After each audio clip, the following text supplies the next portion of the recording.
You just tuned it in. Global and worldwide. Hitting you on the one with no delay. Because it's the Fighter's Voice. The Fighter's Voice. With your fighting host, Richard Ortiz. And the formidable co-host, Mr. Cole Escovedo.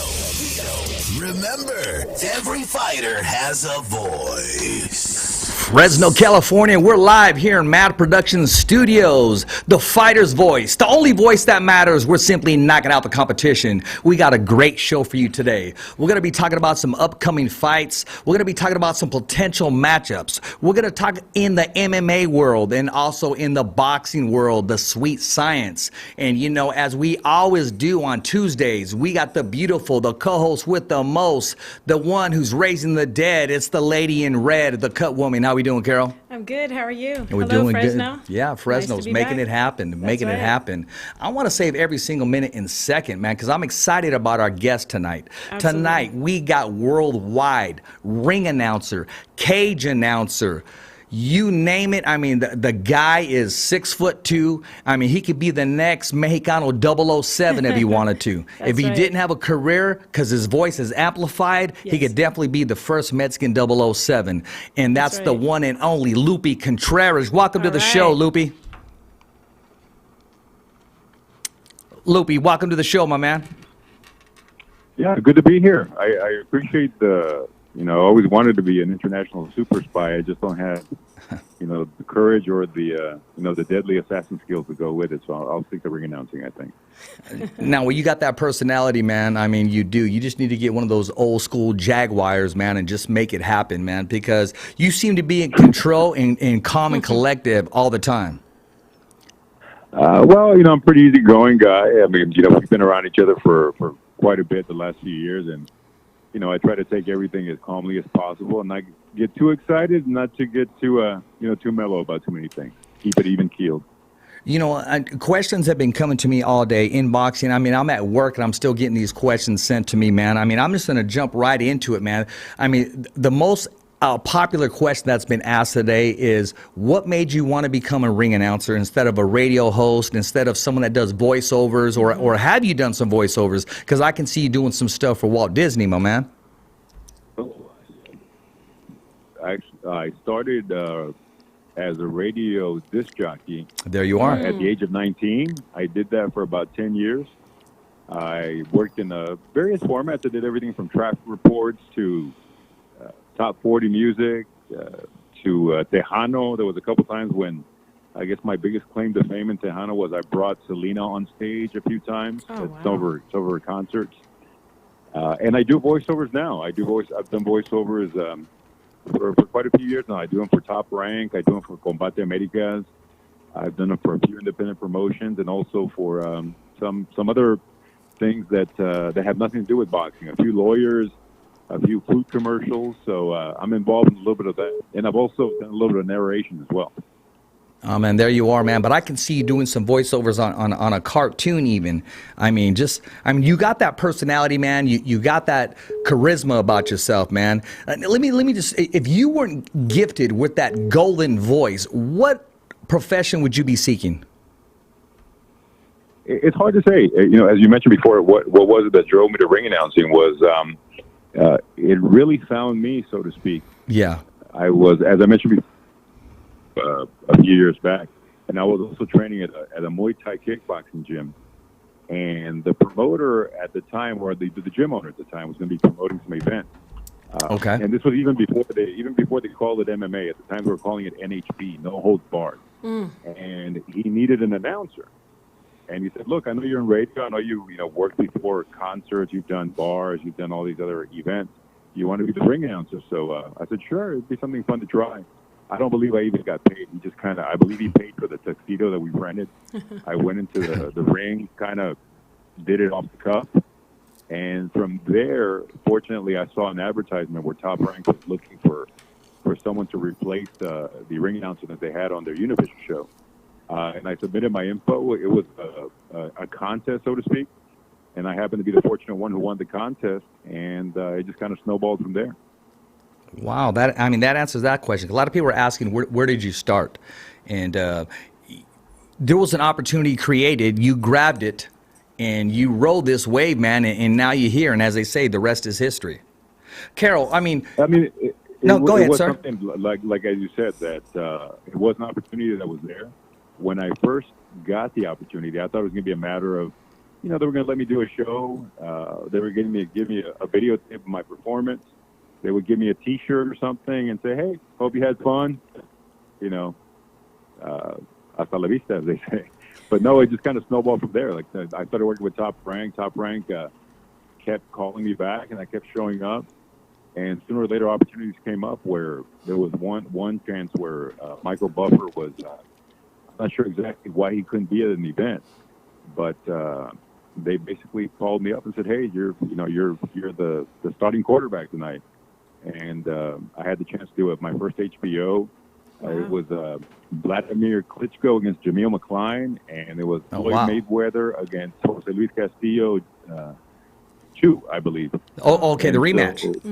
The rematch, Mike's yeah. loud. So those opportunities can come up, and it's something that in this business or in show business in general, you have to be ready to go when they give you the call, and when they give you the call, you better perform well. And luckily, I had the opportunity to do both. Lupe, I'm gonna tell you a funny story. Every event that I go to, I always keep a tie in my bag, just in case somebody gets a sore throat or something. Man, I'm like, okay. I'm like, when Drew Bledsoe got benched and they brought in Brady, he was ready. He wasn't just like, okay, what's the playbook, what have you. So I'm always joking around when I meet these guys, man. But when I met you in person, you seem to have just this amplified voice, man, that just comes deep within your chest. And that is a gift, man. I mean, let me ask you this. When do you not speak? How do you rest your voice from event to event? I really don't give it all. I put that much thought into it, to be honest with you. The one things I do try to avoid. It sounds kind of mean, but I try to avoid small children. Small children are cute, but they tend to be sick all the time. They always have mocos, or they always got some sort of cough going on. He said mocos. So I try to avoid the small kids, because they tend to be the ones that get you sick. On the airplanes as well. Yeah. You're in a confined space. We fly a couple 100,000 miles a year, so you're in those spaces that are pretty confined. Yes. So you try to avoid getting sick, because there's no sick days for you. You have to be able to perform. You have to be able to be ready to go. And as you said, I've always compared being a ring announcer to being a backup quarterback.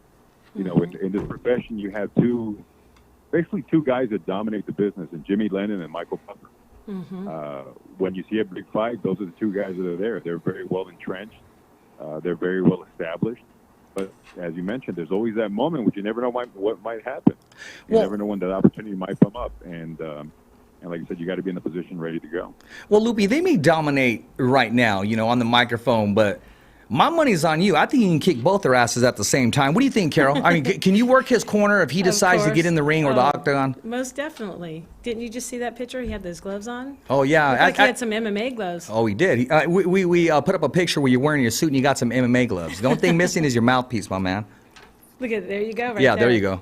That's that 007 look. Well, I feel very confident that having her in my corner, that does give me a sense of confidence there. Aww. No, I mean, it's one of those things where, it's just a fact. It's another analogy that I use. It's kind of like being a Supreme Court justice. Oh, those no Supreme doubt. Court justices, they're there for life, and they don't go until they retire or they pass away. So you have to be in the position. And a lot of it too is about relationships. It's a business. Yeah.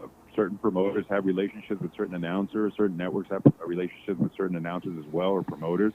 And there's a lot of factors that are involved. So it's right.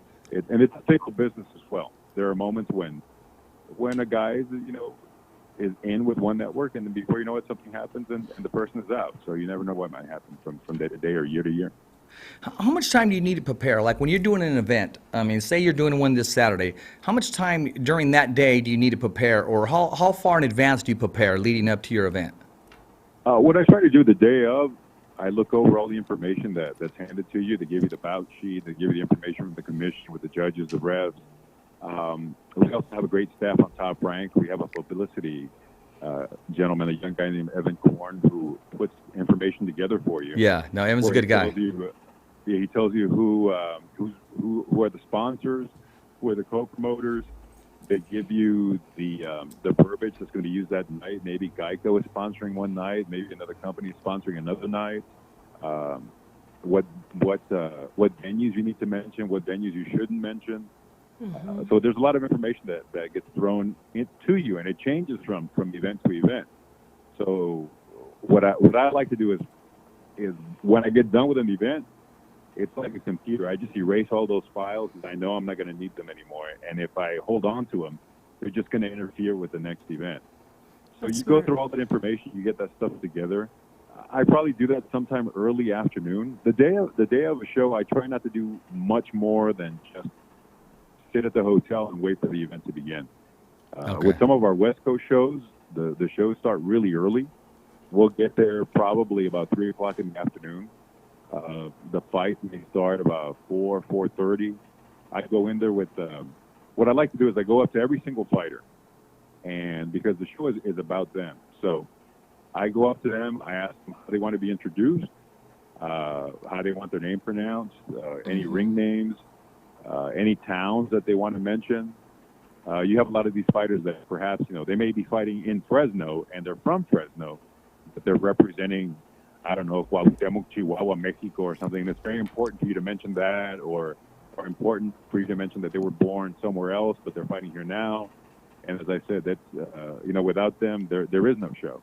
So I try to give them the utmost respect and go up to each one individually and ask them what needs to be done.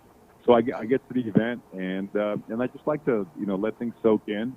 I really like, when I do entire events, I like to do the event from the beginning till the end, because it allows you to loosen up. You get comfortable with the venue, you get comfortable with the advertisement and everything else that's involved. So for me, it's kind of it's a day-long thing, but it doesn't take up my whole day. But I try to focus on it pretty much from mid-afternoon up until the show's over with. Okay, because I got plenty of questions coming in. Carol, what do you have? Well, I can say definitely that I have witnessed you behind the scenes in the locker room, where you do talk to the fighters and you ask them the same questions that you just mentioned about how they want their name pronounced or what city they're from. And I can see the mutual respect with the fighter and with him. So to me, I think that's a really amazing thing to do, because you try to build a little bit of a relationship to where when you're announcing it for them, I think it makes them feel at ease and like you almost know them. So it's very important for me to establish that with the fighters. As I said, the thing that always excites me the most is when you're in the ring, or when you're in the La Jaula with Combate Americas, or wherever it might be, and you see the fighter getting excited with his own intro. You see the guy. Exactly. You see him punching his own chest or hitting his own head, or all of a sudden he just lets out this scream that. That's right. That you're like, man, I must have done that pretty well. If he got excited, then that made it all worth it. That's so right. There definitely is a mutual respect between especially from my end towards them. Yeah, no, that's very admirable. I think that's a really great way to start a night with all the fighters. And I know that there's a lot of questions that people have asked. They wanted to pretty much find out if, what is your preference? Do you like to ring announce for MMA or boxing, or, are you equally, do you enjoy both? I mean, what is your preference? I do enjoy both. They're very different shows. People often ask me the question. They're like, oh, MMA's taking over, or this and that, but they're two very different sports. Good. Okay. Two very different audiences. Right. Two very different atmospheres. I really enjoy both of them. They're different in the sense that with the MMA events, they tend to be much longer. Usually you'll have 10, sometimes 12 fights on the card. Right. In a boxing show, you'll have maybe 6, 8 fights at the most. And like I said, the atmosphere is very different. It's more of a party atmosphere at the MMA event. Yeah, very true. There's a lot of people there whom they have a direct connection with the fighters. You'll have a fighter who perhaps sold 50 tickets at the school that he trains at, as opposed to boxing, where it's a very isolated sport. The fighter typically doesn't have a direct relationship with the audience. They know him maybe through what they've seen on him in YouTube or some of the other things. But he's been training alone. It's him and maybe his sparring partners, and they're isolated somewhere. With the MMA shows, like I said, the guys are training at schools, they're training at gyms, gyms that are open to the public. You know, it's not like boxing where, you know, a guy will go up to Big Bear and it's a very secretive type of training camp where there's no filming, there's no, you know, going out, there's no socializing. But I really do enjoy both events, and it's a very different atmosphere. Obviously, I'm much more established in the boxing world than I am in the MMA world. Right. Yeah, it's kind of refreshing though, because I've gone to MMA events and, you know, people have asked me, they're like, "Hey, you're pretty good at this. How long have you been doing this? You know, you know, where have you done this before, or what do you do full time?" That's awesome. You know, so it does make it refreshing. It gives you an insight as to, you know, how things were a few years back. That's great. That's Yeah, good stuff. no, there's definitely a difference between the excitement from the MMA and the fight. I mean, I like the way he described MMA as a party atmosphere. Yeah. And you're right. Right. You're right. How much space do you need, personal space, you know, when you're working? Because I know fans and followers, they want to take a picture, they want to say hello. Are you able to multitask, or you just stay focused on the event you're doing? Yeah, I never reject anyone. I have conversations with people all the time, whether it be ringside. I mean, I'll be talking to somebody the entire time that the fight's going on. Okay. The only time that it may be distracting is if it's distracting the people that are watching the fight. You know, sometimes people want to take pictures or converse, and they want to stand up and they're blocking somebody's view. I mean, that's the only time I may call it to their attention. I may say, "Hey, do you mind if we wait till between rounds and there's nothing going on?" But no, I'm always open to talking to people. I converse with people all the time. My main thing is that I'm horrible with names. So there's people that I've seen, but I remember everyone's face. Yeah. So that's where I have an issue, where I've seen people numerous times and I've talked to them numerous times, but the name just escapes me. But I know it's the guy from here, or you're from Fresno, or you're from here, you know, either in Philadelphia or where it might be. But no, I'm open to talking with anyone at any time, and I'll stop and take a picture, or, you know, I've never understood why people are offended when somebody wants to take a picture with them. I think you should take that as a compliment. Absolutely. As opposed to Yeah. being offended by it. I said, be offended when nobody wants a picture from you. That's when you should feel sad about it. I agree with that. Yeah, exactly. Or they're avoiding you. What's your year like? I mean, how many events do you do a year? Probably now it's actually cut back a bit. Actually, I'm probably in the high 40s as far as the events are concerned. Wow. When we were doing the Solo Book Sale series, Solo Book Sale was 50 shows a year for 8 consecutive years, and that was just the Univision. That was just the Univision shows. Wow. Then we had some of the HBO shows. We had some of the independent promoters. It's actually a little bit of a relief. You know, when I first started ring announcing, I mean, I wanted to do every single show that was out there, and I would be jealous when I see some other guy doing a show I didn't get a chance to do. Not so much now. Now, Right. I enjoy my time at home. I enjoy my time, you know, away from the airports. It can be very challenging.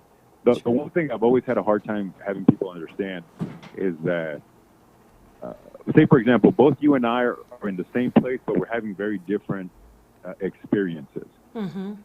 You're there having a good time, and I'm there working. Exactly. I always compare it to the bartender. Like, you're out at the club and you're having a good time, but the bartender's at the same place, but he's not having the same experience you are. Yeah. So that's the thing I've always had people have a hard time grasping, or with the travel aspect of it too. My friends and family, they think of travel as vacations, and work travel is very different. You tend to see the venue, you see the airport, and you see the hotel. That's right. And you'll get the opportunity to, you know, if you have a chance, catch a local site, or maybe go out to dinner somewhere. But it's a very different experience. And sometimes these trips, you know, they're out of the country. You're going to a completely different continent. And when you get there, you know, culturally things are very different. Shows are organized very different as well. Right. You know, there'll be venues where, I mean, there's no air conditioning. They have it, but they don't use it everywhere. Right. So some of these shows can be very, very hectic and very disorganized at times. But once you leave there, you leave mentally drained. And when the show's over, you know, people will be very nice, and they'll try and invite you to, you know, go out to dinner, or let's go have a drink, or let's go do that. But like I said, they don't realize you've been there since 4 o'clock in the afternoon, and by this time it's 11 o'clock, 12 o'clock at night, Right. and you're ready to be done. So it can be a big feeling at times. That's understandable. Yeah, I can see that. I mean, Carol, he's just going in and out. A lot of people think that Right. it's the limelight, but it is. Right. It is. It comes with it, but it's also work. It's a True. living, and it's a career. Yeah. Here's one question for you. This is from me. Okay. If you were going to fight either in the boxing ring or the MMA cage, who would be your ring announcer? My ring announcer, I'd have to go with Michael Buffer. Okay. I mean, Michael, when you see Michael Buffer, it's you're in the big show. It's a big time fight, and I think that's what's always given him the best appeal. He's sort of that stamp of approval that when you see Michael Buffer, it's like seeing the Mercedes logo or like seeing the Rolls Royce logo. You know this is a high-end, high-dollar event, and it's a big show that you should be paying attention to. Right. So, yeah, he would be the guy that I would want announcing me. I've had the chance to work with him for various events and for many years. We're friendly, we're cordial with one another, and I've learned a lot from just watching him from both. The thing that's always impressed me about Michael is that celebrities ask him for pictures. Wow. That's one of those things where I've seen big time celebrities whip out their phones and take selfies with them. That's pretty impressive. Oh, wow. Yes, it is. And when you think of commercials and when you think of movies, who do you see in those commercials? Who do you see in those movies? You see Michael Buffer. He's the prototype for what an announcer should be, and what we all strive for. He's the Babe Ruth. He's the Michael Jordan of ring announcing. Right. That kind of goes with my next question. What's the most important advice that you received that you really needed that and it really helped you get to that next level, or just kind of went with you and you felt confident knowing that you received that advice? I've never really gotten advice per se. I think more than anything else, I've just observed people's behavior, and I observed what the top announcers were doing, like the Jimmy Lennon, Michael Buffer. And just the best thing to do is to stick out on your own. There's got to be something about you that nobody else can offer. Right. I mean, if you go in there and you're trying to do a Michael Buffer impression, or you're trying to do a Bruce Buffer impression, to me, it's kind of like a guy trying to become famous by being a Michael Jackson impersonator. Yeah. Exactly. No one sees you; they just see Michael Jackson. Exactly. So there's no way for you to make yourself stick out. And the thing about it is, you have to have that one little aspect about you that makes you special, that makes people want to come to you, whether it be your voice, whether it be that you can do things in English and Spanish, Right. whether you're just a guy that people like, or you're easy to work with. But I think the biggest thing that I've stuck with is the fact that when you're a professional, a lot of people think professional means you become demanding, you become a diva. And to me, being a Right. professional is making everybody else's job easier. That when they see you, they've got nothing to worry about. Right. If they see that you're there, they're as calm as can be. Things are being handled. Things are going to be taken care of. I've got one less thing to worry about. That's awesome. And I think probably that's the one thing that being involved in this industry that has stuck with me the most is if you're a pro, people have one less thing that they need to be concerned about, and they're going to call you back every single time. That's outstanding. I mean, that's a true professional right there. Yeah, it seems to just have everything from all the shows that he's doing as well, and just learning to continue to learn, and just that attitude Right. that he has. Because I've witnessed him. There's other ring announcers. They're busy. I understand that, but I've always seen Lupe make time for his fans and his followers, Always. and in the promoter as well. That's one of the questions. What do you ask for from a promoter? When I say ask for, do you ask for, okay, I need a certain area to prepare, or some water, or what is it that you require that's needed? I actually don't request anything. Okay. The only thing I request is to get paid. I heard that. That's great. And I've always said that it's a business where if you expect to get patted on the back and you expect people to tell you how great you did every single show, Yeah. Promoter's pat on the back is him calling you in the first place. There The you fact go. that he called you to do their show, that's the biggest compliment you can get. And the pat on the back is the zeros and decimal points that show up on your check. There That's the only thing you should require. Well, that's right. I mean, you're doing really well. I mean, you show up, you get paid. It's a mutual relationship. You do a good job, they pay you the money you guys agreed to, and that's really all that needs to be done. I don't request a certain type of room. I don't request a certain type of flight. I don't request a certain type of meal or place. You're such a simple guy. A simple guy. at the That's side of the amazing. ring. Well, I mean, I think when you start doing those things, sometimes those requests can't be fulfilled. Right. Yeah. And if it can't be fulfilled, then maybe they're not going to call you anymore. They're going to call somebody else. Yeah. And the last thing you want to do is give someone a reason not to call you. I mean, there's so many guys out there that would like to be in the position that you're in. That you have to realize that it's a position that's coveted. It's a position that not everybody has a chance to do. And the fact that you're doing it, you should appreciate it. You should. I always tell my friends, I mean, if it wasn't for a few fortunate accidents, who knows what job I might be doing now. It might be a much harder job. Maybe it might have been an easier job, but it certainly wouldn't be a job that has all these fun elements and aspects that this one does. Wow. No, man. I mean, that's. I mean, you got quite a story there. My next question was going to be: have you ever thought about putting together like seminars, like talking to young ring announcers, or talking to even other ring announcers, giving them tips, giving them pointers? I mean, critiquing them. Have you ever thought about that? It's tough. I'll give people advice if they ask for it.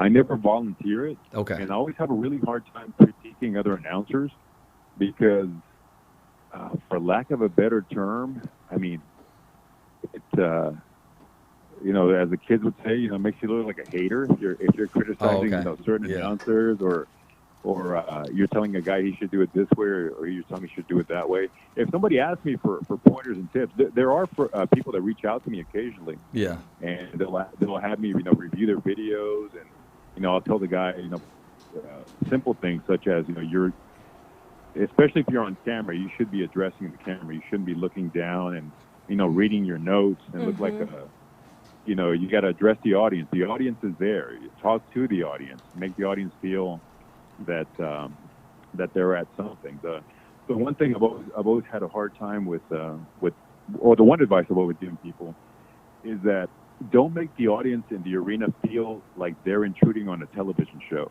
Make the people at home feel like, damn, I should have gotten in my car and bought a ticket. I wish I was there.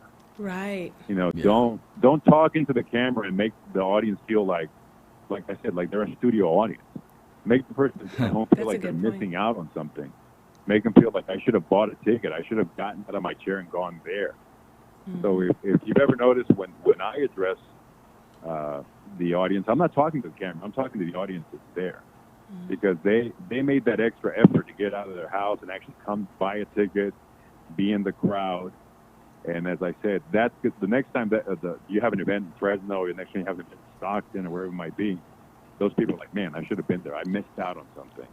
I missed out on the place to be tonight, as opposed to making the audience feel like they're, just a studio audience or they're a prop in the background. When do you ever say, you know what, I'm not going to work today. I'm going to go to an event and I'm going to enjoy it. I'm going to sit down and watch the event. I mean, because I asked Carol the same question because she's always working cut corners for different fighters. And I asked her, when does she just show up and enjoy the event? When do you buy a ticket or just show up to an event and say, you know what, today I'm going to sit down and I'm going to watch and appreciate the sport that I work for? It's tough, because it's kind of like, working at CC's Pizza, and then when it comes time for dinner, you go eat dinner at CC's Pizza. Oh, yeah. Okay. It just feels like you're going to work. Oh, okay. Yeah, I understand. I'm the guy that I'll buy pay-per-views and I'll sit at home and watch them by myself. Oh, yeah, there you go. Where that's how I enjoy it. Where, it's often tough to, and I hate to sound like a boxing snob, but there's nothing worse than talking boxing with somebody that knows nothing about boxing. Yes. Yeah. it can be a mind-numbing conversation where they'll bring up stuff. That and a disappointment sometimes. Yeah. I've been Yeah, talking. I mean, I've been but- talking 5 minutes, and you've been agreeing, and now you're what? Yeah. Don't. Yeah. I hear you. Or they'll just bring up topics that they'll bring up fights that one never happened, or they'll bring up matchups that they're like, what if Canelo fought Anthony Joshua? And it's like, Oh my if you knew God. anything about boxing, that wouldn't happen. Yes. Or they'll bring up some ludicrous, these ludicrous things like they'll tell me that boxing is fixed, or they'll say, this and that happened, and you try to reason with them, but after a while you just realize that they have a certain concept of boxing that they've learned from watching Rocky movies or Right. from watching these old things that they really don't know. And then they'll bring up some stuff where they'll say, I'm a fan of boxing, but I'm a fan of boxing, back like when Mike Tyson fought. I said, well, okay, that was 30 years ago, man. Yeah. What about Lomachenko? What about Andy Ruiz? What about some of the guys that are fighting now? Talk to me about those guys. And Right. they have no real concept of what's going on in boxing right now. So it can be tough sometimes to go to an event because it feels like work. I mean, I've done it. Sometimes a few years back they had a really big fight here with Canelo and James Kurtzman at the baseball stadium, so I went to go check that out. But yeah, usually if I want to watch the fight and I want to watch it in peace, I'll just watch it at home. Yeah, that's There you go. okay. That's the best place to do. Yeah, that's okay. Yeah. What's your old take on that, Carol? I agree with that. It is work, and so it's not easy to really enjoy Yeah. the entertainment side of a sport, or just to enjoy and respect it. And so I agree with that, to be able to be at home in your own, in your own house. And when you're just there at watch the it. event, it's kind of hard to relax. I'm sure you get the feeling like you feel like you should be doing something, Yes, and it's hard to relax because it feels so much like work. right. Yeah. No, I can understand that. So who is your favorite fighter? Currently, Yeah, currently and also maybe of all time. I really enjoyed watching, obviously some of the top guys that we had, Lomachenko. I like the brashness of Teofimo Lopez.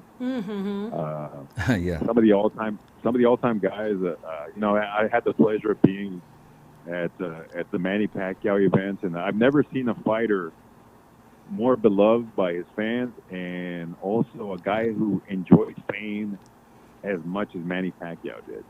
Oh, no Where kidding. he was a guy that would sign every autograph, take every single picture, and the whole time he's smiling, just Right. a ball of energy. Mm-hmm. Where he was like a 2-year-old running around the house after eating a box of chocolate chip cookies or something. The guy just didn't run out of energy.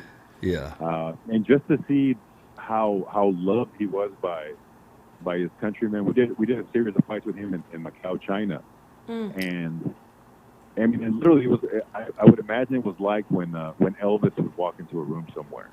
It was very comparable to that, where the people literally stopped and whatever was going on, just to get a look at him in person, made their entire day, made their entire year, whatever it might be. So. Right. So those guys are really entertaining to me. I also like to see some of the up and coming fighters when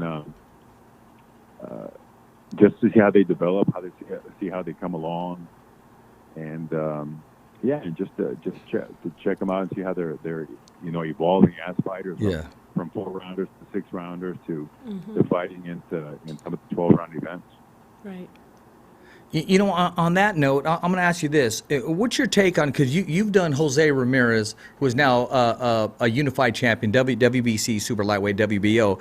You've done some of his fights before he was crowned the champion. I mean, in your view, how has he evolved, progressed? I think he's evolved. He's in his last fight against Maurice Hooker. Yeah. He impressed me tremendously. That was a rugged fight. It was. I don't think he's got enough credit for what he did. I agree. If he came into the guy's home territory, which, I mean, we all know that Jose, can sell 18,000 seats in Fresno fighting anybody. But to come into the other guy's home turf, an undefeated fighter, and to do what he did, I mean, not only did he beat him, but he beat him in a convincing no doubt type of fashion, left him hanging Yes. on the rope Right. Yes. in front of his hometown crowd, I know. and literally won the crowd over. If you saw the end of the fight, everyone was on their feet. There was no Yes. booing. Yeah. There was a respect shown to him, like that. You came in here and you whooped our guy, and you went home with the belt. Yeah, I saw that. I was incredibly impressed by that. As a person, I don't think anything has changed about Jose from the time that I was announcing him 4-rounders to him now. You know, when you talk about a person. Well, I got to disagree with you. I got to disagree with you, Lupe, on that. There has been something that's changed, and that is his bank account. Well, the bank account, yes. The bank account has changed. Oh, yes. I heard he made a really nice chunk of change for that fight that he had in Texas. Yes, he did. But yeah, I mean, he's always treated everybody with respect. He takes pictures with everyone. He's Yes, he always does. in a good mood. And yeah, I mean, he's to me, he's Fresno's professional sports franchise. I think you guys Yeah. have something to be very, very proud of, and a great person to look after. And for a while there, it was hard to say whether he was just a big fish in a small pond type guy. Yeah. But I think after this fight, I think he's the top guy at 140 pounds. I agree. He proved himself that night, for sure. Yeah. No, he did. He did agree. And also on that note, hey, a late happy birthday to Jose Ramirez. I mean, yesterday was his birthday. Happy And, birthday, champ. Yeah, absolutely. Happy birthday, champ. I mean, and he's a great father, too. I mean, he posted a picture of him and his son, and I commented on there. I said twins because yeah. they look identical. And he They went there to the school, and I believe he spoke at the school as well, dropped off his son, first day of kindergarten, I believe, and That's so he's awesome. loving life right now. And I told him this, Lupe, we met him at the airport when the first time he won the WBC bout. And I said, you're our mouthpiece. You're our piece. We have a champion now. Because of you, we're smiling. It's like back in the day. I'm not making the comparison, but back in the day, when Julio Cesar Chavez would fight, everybody was barbecuing. Everybody stopped what they were doing. Chavez was fighting. It's a Saturday. They made us feel good as a whole. And we have ourselves a champion. And that's the way I feel. And he has that weight on his shoulder, but I don't call it weight. I call it motivation because he seems to get better and better and push through adversity. And I truly believe we've only seen just a spectacle of what's to come in his career. One thing I have to compliment him on is that he has taken upon some responsibilities that he didn't have to. The issues with the migrant workers, Yes. the fight for Right. water. Yeah. There's a lot of guys out there who would say, you know what, I'm not going to do that. That's too much responsibility. I'm just a boxer. I Right. can fight, I can cash my checks, and I can go home. Right. And he's taking it upon himself to take on some bigger causes outside of the sport. To me, that's probably the most admirable part of it because, like I said, he doesn't True. have to do that. Yeah. It's not stuff that he's making money off of. And as a matter of fact, sometimes it can be something that can cost him money because he's turning certain sponsors off, or Yeah. he may take on some controversial topic that somebody might not like. Yeah. And yeah, a lot of athletes are afraid to do that because they think it's going to affect their bottom line. Right. And he hasn't been scared to take that upon himself. I mean, still to this day, I mean, his dad goes to every single fight. His mom now goes to every single fight. She was able to go to New York to watch him win that bout. I mean, and it's the foundation that he has from his family and his ethics and his morals. And just, I say that because I see success change people. And he seems to, the only thing I see him doing now is smiling more. Of course. I mean, and he has a lot to be proud of, but he's not done. And I remember one time you announced his name. I think it was against, gosh dang it, it was another undefeated fighter. And you talk about him jumping up and down once he heard his name. It was a combination of you announcing him and the roar of Fresno. It was so loud there, honestly. Yeah. I mean, you honestly needed earplugs, but it was just a roar once you announced his name. Yeah, it's a great atmosphere there in Fresno. They've done a great job promoting him there. That's right. I'm still waiting for that big fight at the baseball stadium. I think the place will be jam-packed. At the Chichansey? Yeah, Chichansey Park. Yeah, Chichansey. that's what I'm hearing too. And I'm hearing they're trying to put a local grudge match on there, which I don't have all the facts on yet, so I won't comment on it too much. But speaking of grudge matches, I remember you were the announcer for Kilo the Kid Madera and Joe Louis Lopez, a smoke show. And it lived up to all the hype and The expectation. bloodiest fight I've ever seen in my life. Really, it was, huh? It was actually pretty bloody. Now That was I a great remember. fight, though. It really was. It was a great fight. It was a mess, though. I mean, there was blood everywhere. I think I may have had to throw away at least the shirt, if not the entire tuxedo that night. It was pretty bloody, but it was very entertaining. You know, you're two big characters, two big personalities, and you got to love it when they settle it in the ring. And you know, definitely, you know, Kilo was the better fighter that night, and also he was covered in blood, but it wasn't his blood. It was, Right. It was Joe Louis Lopez's blood. That's right. It's I don't know if it's passed or not, but I would like to see them run that Rematch? back again. Do a rematch? Yeah, but I mean, there's some good matches for Kilo. I mean, I could see Kilo with Fresno's own Joe Louis Lopez, Fresno's own Madman Marcos Hernandez, or Tulari's Daniel El Chapulín Valdivia. I mean, there's some matches here that can hold some water and fill the seats. Right. Real quick, what's your take on Gabriel Flores Jr. out of Stockton, California? You know, I think the most important thing about fighters is for them to have that connection with the audience, and I think Gabe definitely has that.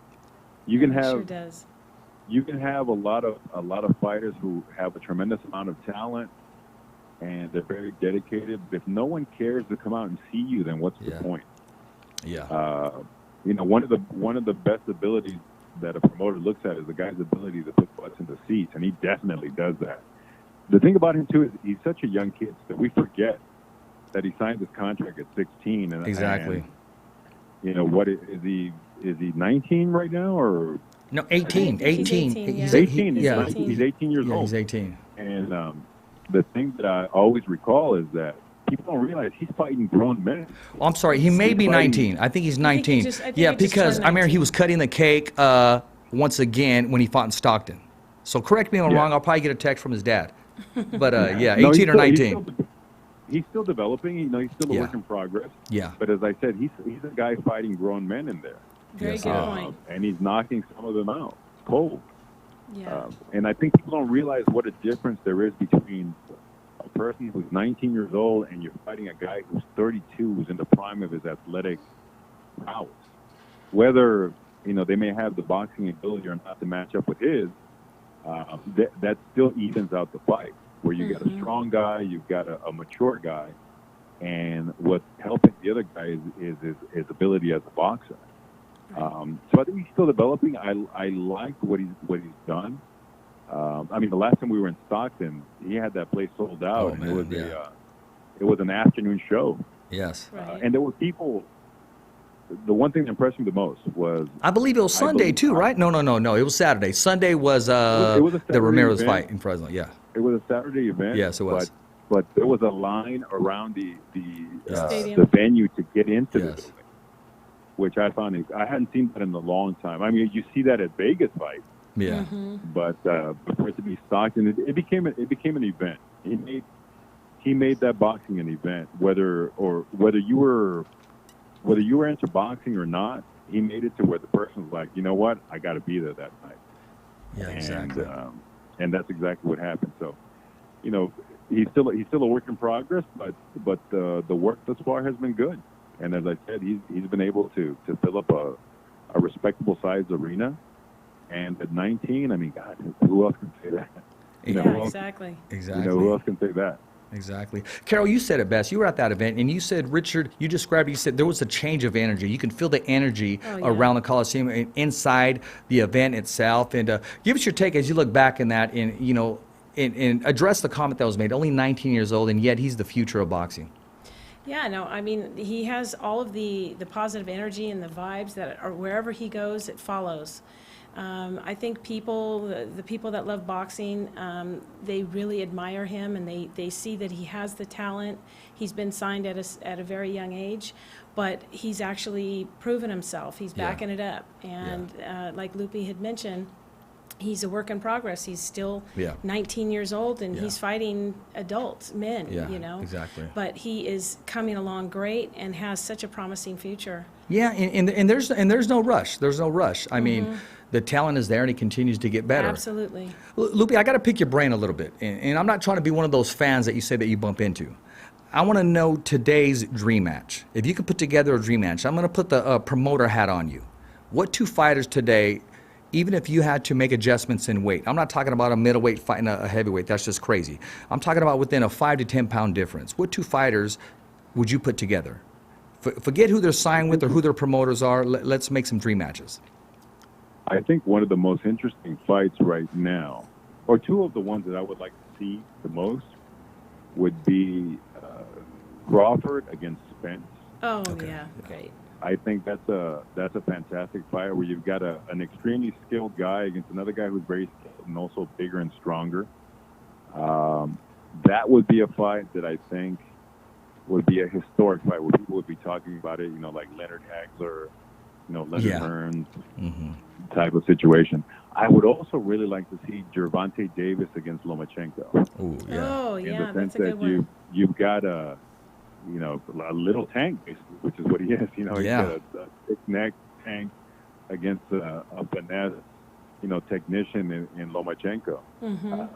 Those would be two of the fights that I would really like to see. Obviously, as you said, there's some barriers to making that fight. Yeah.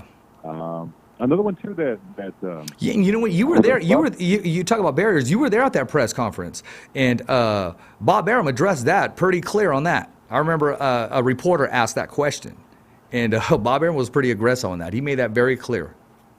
Do you remember on the Lomachenko in LA when we talked? Everybody wants to happen, and he said, that he would love to have a call returned or whatever it might be. But like I said, the business of boxing is very different from the sport of boxing. Yeah. Everyone has their own interests, and it's difficult to make certain things happen. But yeah, that would be a fantastic fight. Another one that I would have loved to have seen the Ruiz-Joshua matchup take place on the West Coast. Oh, yes. Can you imagine? Oh man! The throngs of Mexicans that would have shown up to see. Oh my God! It would have been Andy sold Ruiz out. take on Joshua. I mean, you could have sold out every arena in Vegas, every arena in Southern California. Yeah. That's right. And basically charge a premium for the ticket. That's so true. So I was a little disappointed that it ended up where it did end up, but yeah, I think I would have loved to have seen that because of obviously the historic nature of what Andy Ruiz did, and he's another guy whom I've had the chance to do a lot of his earlier fights. Oh, that's and great. I'm very happy for him for the fact that he had the opportunity to do that, and certainly they've compared him to being a Mexican Rocky, and he certainly fits that criteria. Yeah, he does. I remember you did one of his fights at Tachi Palace years back in Lemoore. Correct. Yeah, he was the main event at one of the outdoor events that we had there. Yes, that's right. That's right. I know you got a gang of questions for Lupe, man, and they keep coming into you, Carol. You got to share some of the questions. I keep seeing you delete them and pass them off, man. Come on, unload these things. A simple question, you're an experienced ring announcer. Do you ever get any nerves or nervousness of any kind prior to any event? I know you mentioned what you do for the day prior to your events, but are there any kind of unsettled nerves, or is it just you're just so experienced that it's just another day at the office kind of thing? Every now and then you'll get some butterflies, but I wouldn't call it. It's not necessarily that you're nervous, that you're afraid about what you're going to do. You're you're going over the information. As I said, information changes from show to show. Right. The network changes. The promoters change sometimes. Certain taglines that they've added in there. Maybe there'll be a new movie that's debuting that night. And like I said, I try to do as much as I can from memory and not look down at the cards because obviously you're on camera. So you get nervous about those types of things. Right. And you still get excited about, as I've said, one of the things that I like doing is going in there when the arena is completely empty. That's nice. It's very different to walk into an arena and it's completely full already.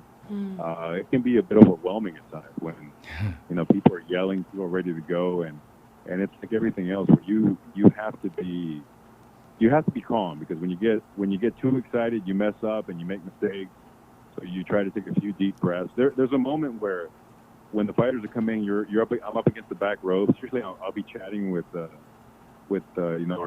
top ranked girls. We'll be talking about something silly and just trying to relax. And then once the fighters come in, we take that step to our cue, which is the top ranked logo, and then you're just waiting for the floor manager to give you the sign, or Joe Tessitore, or whomever it might be, say, well, now we're going to Lupe for the announcements. Yeah. And from then on, it's you got to go, and you get one crack and one shot only. There's no redos. There's no, there's no timeout. There's no, hey, let's do this over again. You have to go from there and try to do it as well as possible and as flawlessly as possible. Right. You got to be witty as well, and you have all of that. I mean, you seem to, if ever you hit a rough patch, I mean, no one even knows, because you just do it with stride. And I've watched you, I've studied you, I've even watched the way you conduct the weigh-ins. I mean, you bring excitement to the weigh-ins, man. Oh, well, thank you. And as it's part of your job. As a ring announcer, you're part carnival barker, you're part, you're part cheerleader, you're part salesman. At the weigh-in, it's really the last opportunity to get someone interested in the fight. That's true. At the weigh-ins, you're there to if a person's on the fence about getting a ticket or not, it's up to you to add that little flair to the weigh-in or some of the intros that makes this person say, you know what, I'm not going to stay home. I'm going to go to this event. Or there's so many options that people have. They can stay home and watch Netflix. They can go to the movies. They can watch a baseball game. Right. They can just hang out at a buddy's house. And if you can convince them to spend their money and go to a show, I mean, that's the hardest thing to do in boxing is separate a person from their hard-earned money, because you're trying to get them to show up to an event. Well, you do a great There's job. so much competition out there. Yeah, you do a great job, making it exciting and making the viewers or the, fans really want to come out and see the fight. I think he does a fantastic job on that. No, I wish I would have got some sound bites, because I was talking to people, letting them know that you're going to be on the show today. And I'm keeping it real, man. I was talking to some people at work, and they go, oh, Lupe, he's badass, man. I go, yeah, he's this, he's that. And he goes, I think he used to fight, and I'm not too sure. So he was giving me his information, but I wasn't too sure. I didn't want to ask these questions and not do the research altogether. But no, that's what that's coming from the people that watch, that buy tickets, that are fans, that are followers and supporters, man. So just letting you know, man, you're a lot larger than what you think, or you're just being humble about it, man. But like I told you before, and I didn't want to disrespect the classy one, but you're the best in the game. Best in the sport, rather. Well, thank you, man. I do agree. I appreciate that. And as I always say, my mom tells me the exact same thing. Aw. Oh, there you go. Of course, man. That's mama's awesome. a blessing. If your mom tells you that, then you have to believe that. You have to realize that. It has to. She has no bias whatsoever. She's she's as neutral as they get. That's wonderful. No, man. And well, hey, yeah, that's good to get honesty too. And one thing I can't thank you enough, but whether you know it or not, me and you, we're going to be forever connected, because you stood up at Save Mart Center, which I had no idea. You got to remember, I had no idea this was going to take place, because I would have had everybody in my family there. I would have prepared for it. Next thing I know, you're doing a 10 count for my son.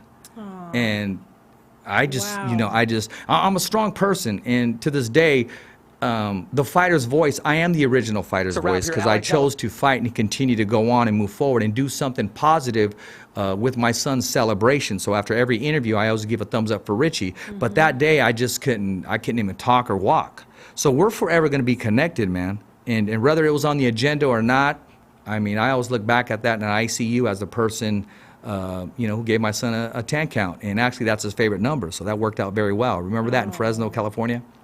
Wow. Well, it was my honor to be a part of that. Thank you. With the 10 count, as I've always said, it's our tradition in boxing where we not only honor for what they did inside of the ring, but more importantly, what their lives were like outside of it. Right. Yeah. And it's a very important moment. And every time we do a 10 count for someone, I try to take it as seriously as possible. I try to do them as good a service as possible, even though there may be people that I've never met before in my life, or there's some people that I've known a great deal. That's a very important moment, and you see what happens in an event. I mean, people know what that means. Right. Where they may have their beer in their hand, and you see somebody next to them slap them and say, "Hey, be quiet. This is important. We need your attention." And the crowd definitely gives them that. Right, they give that So, respect. I mean, it was my pleasure and my honor to be a part of that 10 count for your son. Wow, that's No, amazing. no, I mean, it gives me appreciate goosebumps that. right now just thinking about that. That was really wonderful for No, you to do, it was. Lupe. It was an awesome moment for me. It was a special day, and we had some people behind the scenes that made that happen. Mm-hmm. And one that continues to do that, man. I woke up in the morning. I didn't even see it until later on. Sean Gibbons. I mean, he tagged me on wherever he goes. He's always giving a thumbs up for Richie. He'll That's go great. all over the world, and you know, a lot of people don't know the whole story, and you know, that's a whole different segment. Once we got that platform, people will know the whole story, but. You're now a part of that story, Lupe. Just letting you know, man. And I'm not jocking you. I'm not trying to get all that, but no, you are. Like I said, you know, even the man who did my artwork of my son on my arm, I told him his name is Rico from Red Wave in Fresno. I said we're forever connected. Mm-hmm. So, Thank you. And Sean Gibbons is one of my favorite people in the boxing world too. Oh, that's a amazing. great We guy, go way classy back. guy. Great guy, classy guy. I'm about to say something scary, but it's kind of funny too. So me and even Rick Morrigan, we're forever connected because I know he was quarterbacking that whole thing. So yeah, me and the man himself, we're forever connected. Whether he wants to be connected or not, he shows some class and some love that day. I respect what he's doing. Nobody does it like him. And you know, I used to always say, Lupe, nobody does it like him in the Central Valley. No, I can honestly say that nobody does it like him worldwide. Because the man literally does not sleep. He's constantly working and thinking of another day and another way to be successful. He truly is. You know, he's one of those guys that he's always going, man. And I respect what he does, but I don't envy him in any way whatsoever. Yeah, I heard You that. wouldn't want His his phone job. never stops ringing. Right. Somebody wants tickets. Somebody wants this. Somebody wants an interview. Somebody wants that. I don't think I've ever seen the guy not sweating bullets one time, regardless of what's going on, because he's always moving. Right. He's always going, and he's a big factor as to why the Save Mart Center gets sold out, or why Yeah. the Saatchi Palace gets sold out, and why Fresno is one of the our favorite places to go to in the Central Valley. Absolutely. Carol, he gave you some likes today. He gave you some comments on your work today.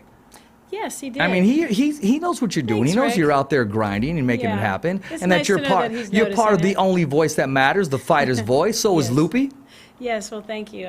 Thank you, Rick. I appreciate that. You know, it was nice to see the acknowledgement from him. Exactly. I really appreciated exactly. that. But see, Lupe don't know what's about to hit him because next time he's in Fresno, California, on doing either Combate Americas or Top Rank, man, we're gonna pick him up and bring him to the Fighter's Voice studio. Yes. we're How does gonna that sound, kidnap Lupe? him. That's right. That sounds good to me. I haven't been in a radio studio in years. It'll bring back some memories. Of course, you know, when I started radio, we still had record players and digicart machines. Yeah. So it'll be quite a shock to see, you know, everything digital, everything computerized. Because I go way back, man. I go back to the 78s and the 30, whatever, the 32s or whatever we used to Oh have, dang, yeah, the 45s. 45s, man. Yeah, And yeah. the penny When I on the first needle. started, we were still doing that. AM radio, man. Oh yeah, AM radio, Wow. and that goes the back. black and white TV and the color TV. As long as That's it's not true. the Victrola days. What was that? Oh, where you got to wind that thing up. Yeah. What you know Big about? Victrola with the big cone sticking Yeah, out of it. exactly. With the big speaker and the Victrola and the little dog, you know, and you Yeah, wind the it up. confused dog looking into it. Yeah, exactly. Hey, on that note, you don't know anything about. Remember the washer? My mom would put it through that thing, and it would kind of Yes. like ring itself out, Uh-huh. and she'd hang it up. It'd go from our Lupe. It'd go from our kitchen to, yeah, in the middle of our kitchen. We hung our towels up there, man. Our clothes. You had a That's where we clothesline were. through Yeah, your house. yeah, we did. That's great. Okay. Well, Shoot. that's old school, Well, that's right? that's us. That's right. What about you, Lupe? I mean, what's your? I mean, I know you love homemade tortillas, right? Oh yeah, I mean, people always ask me certain questions, and I think what a lot of people don't realize about me is you know, I was born in Mexico. I grew up in Oh. Mexico for the first 5 years of my life. Oh, I didn't when you know talk that. about washing the clothes in the living room, we used to live in basically a 2-bedroom shack with tin roof, and we actually.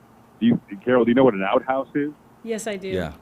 We had an outhouse where It was basically, like- for those who don't know, it was a wooden shack outside where you go use the bathroom. That was your That's right. Yep. It's not connected So, to the house. It's like almost in the Yeah, wilderness. so we've had all and it would move around periodically because after a while the hole gets filled up. Oh my God. So, Yeah, you gotta do what so you gotta yeah, do. so I lived, as they say, I'm about that life too. You know? So I've Okay. seen that aspect of it as well. Good. Now, hey, Well, Lupe's real, man. He's a that's real for one right sure. here. Don't let the tuxedo and the voice fool you. No. I mean, we'll go to a Yeah, taco like truck that. right. We'll go to a taco Like truck that. right now. A little soap and water can make anybody look good. There you go. There you go. There you go. So is that where you became bilingual from growing up in Mexico, and you came here after you were 5 years old, and you just continued to speak the language, and that's Well, because the thing about, I think what a lot of people forget, people always talk about the fact that, you need to learn English, It's not so much about learning English, it's you forget Spanish. right. You can't escape English. And the same thing happened to me where, through my adolescent years, I really didn't speak Spanish. Everything I saw, I watched English TV, listened to English music. You understood Spanish, Right. but perhaps you didn't have a complete command of it. And, people always ask me, they're like, you're able to flow from English to Spanish very easily. I said, well, that's nothing new to us. That's what we do at home. You talk to your mom and dad in Spanish, and then you flip over and you talk to your brother in English, or you talk to your little sister in English, and then you go back talking to grandma in Spanish. Right. So it's something that you've always practiced. It just gave me the opportunity to show this off in boxing, where I don't know where else I would have had the chance to do that. Wow, But, you're very but fortunate yeah, no, for it's that. something that you develop it after a while. And even though Spanish is my first language, I still consider English my dominant language. That's good. And back in 2009 and 2010, I had the opportunity to do a show with TV Azteca. It's called Campeón Azteca, which basically was the Mexican version of like The Contender, where they would bring out fighters, and it was a reality show. Oh, And that's we went awesome. basically to every corner of Mexico, and it really helped my Spanish a lot in the sense that, you got to learn an academic Spanish. Sure. You got to learn the proper way of saying certain things, and you realize, wow, I've been saying this wrong my entire life. But Right. you don't realize it because everybody else was saying it wrong. Exactly. So yeah, so it's something that there are little skills that you learn along the way that you get to use later on. Right. And perhaps you don't realize that you're developing this toolbox, and you go along with that. The one thing that every now and then I'll get the opportunity to speak to people at schools or wherever it might be, and I always tell them that you have to discover what your talent is, and you're usually the last person to appreciate your talent, because normally it's not the talent that you want. True. It's if it comes easily to you, you don't appreciate it. That's true. You see people who draw very well, and they're like, oh, I draw all the time. It's not anything that's hard for me. Right. And you see it often. I mean, I always give people a great example. Michael Jordan, the greatest basketball player, wanted to be a baseball player, and he wasn't that good at baseball. But basketball just came so easily to him that he didn't appreciate it. Wow. And as I said, don't try to go toward where your talent is. As opposed to trying to go elsewhere where perhaps maybe it doesn't work out for you. Sure. So That's always, good advice and right like I said, there. those skills you develop along the way that as I said before, when you put them all together, I had the radio background. I was a big fan of boxing. They were looking for a bilingual person, and I just basically had what they were looking for. It really doesn't do me good anywhere else, but this one particular package or set of skills is ideal for what I'm doing now, and you have to learn to embrace it, and you have to learn to try to exploit it as much as possible, and thankfully I've been able to do that. Wow, you're so fortunate, and that's such great advice too.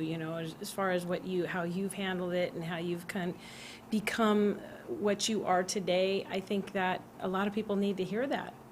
They need to hear all those things. I mean, but even Jordan, Jordan played against Kobe. Right. And, Kobe played against LeBron. So when I see Lupe, you see, you see Michael Buffer. Right. And, but Kobe needs to play with LeBron. So don't call yourself or don't shortchange yourself, my man, because you got it going on. Even Jimmy Lennon, I know he looks at your work. I mean, he doesn't say too much. I mean, he's a student of the game, and he just has that it came from Pops. And you can close your eyes, and those voices, they sound the same. True. But man, you're in some good company, my man. You really are. That's for sure. Oh, well, thank you. And like I said, they're both great guys. They're both very different guys. They have very different styles.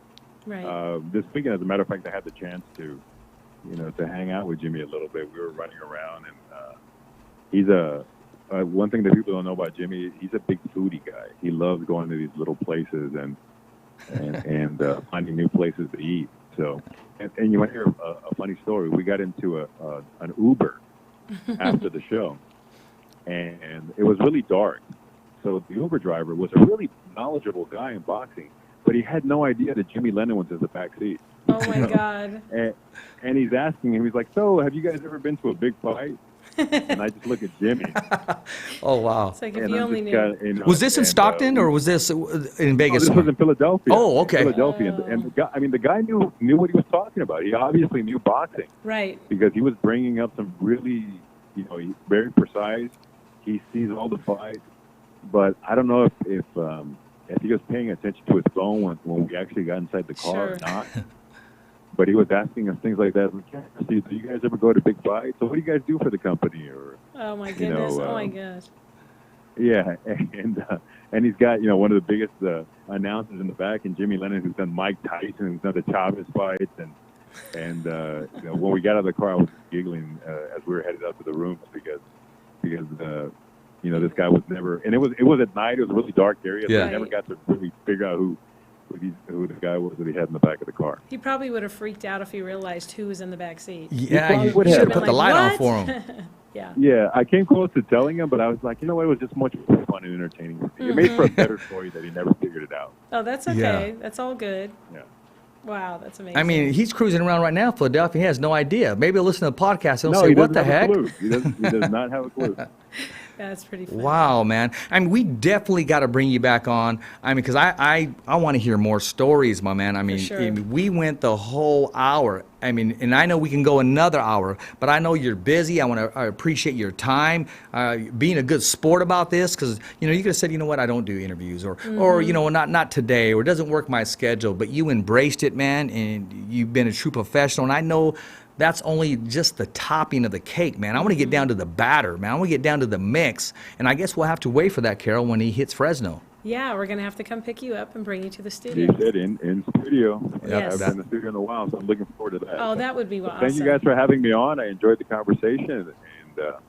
And as you said, hopefully I left enough meat on the bone for the next conversation. There you go. There you go. One last thing. What do you got to say to all the viewers and the fans that watch and support one of the baddest ring announcers, which is yourself? What do you got to say to all them that are watching and supporting you and just love your style?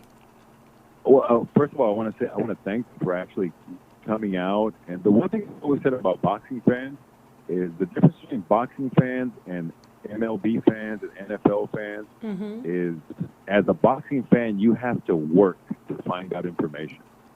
You have to dig. You have to figure out, okay, what fight is happening this week, what things are going on. If you're a baseball fan, there's an entire network that's devoted to baseball, even when there's no baseball going on. Yeah. Or you got NFL Network going on 24 hours a day when there's no football going on. And as a boxing fan, you have to work. You have to go out and look for the information, when the fights are happening, when they're going to be here. What was the result? It's pretty exhausting at times. And I've always appreciated the fact that the boxing fans put that work in. That's awesome. They pay their hard-earned money. It's not cheap to go to a big fight. No. I mean, a fight in Vegas, a ticket in the nosebleeds can be $200, and that's if you're lucky enough to buy it at face value. Right. So I appreciate the fact that they go out there, they work hard, they put their money out there. And as you mentioned before, anytime they want to talk about boxing, they want to take a picture or say hello, whatever, don't hesitate whatsoever. Just come up to me, and I'm more than happy to say hello and thank you all for making the effort. That's really awesome for you. I'm going to let everybody know. You. Carol, any closing thoughts? Well, I just wanted to say thank you. It's been a pleasure to have you on the show, and it's been a pleasure meeting you. I've met you at probably all of the Combate shows, and so it's always nice to see you there, and you're very exciting. So I really appreciate you taking the time today to be with us. Yeah, Lou, I appreciate it, man, so very much. And just to let you know, we used one of your sound bites when we asked you, hey, when you said you're watching The Fighter's Voice, we use that on our show, and one of the great ones right here. So I appreciate your time. Until next time, everybody that's watching, I appreciate you. Don't forget to follow us at www.youtube.com/The Fighter's Voice, the only voice that matters. We're simply knocking out the competition. As always, it's a wrap. Thumbs up for Richie. In honor of Richie Ortiz, ladies and gentlemen, a moment of silence, please. I am here, man.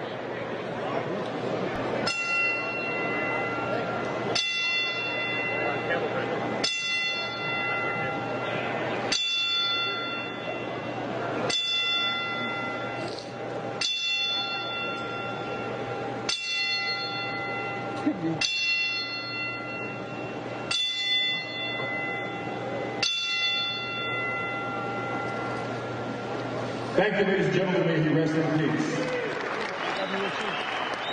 Damas y caballeros, un combate marcado a 4 vueltas, la división peso ligero.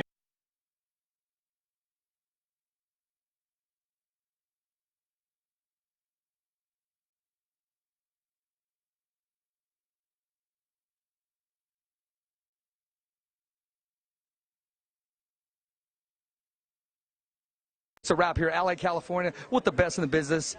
Thumbs up for Richie.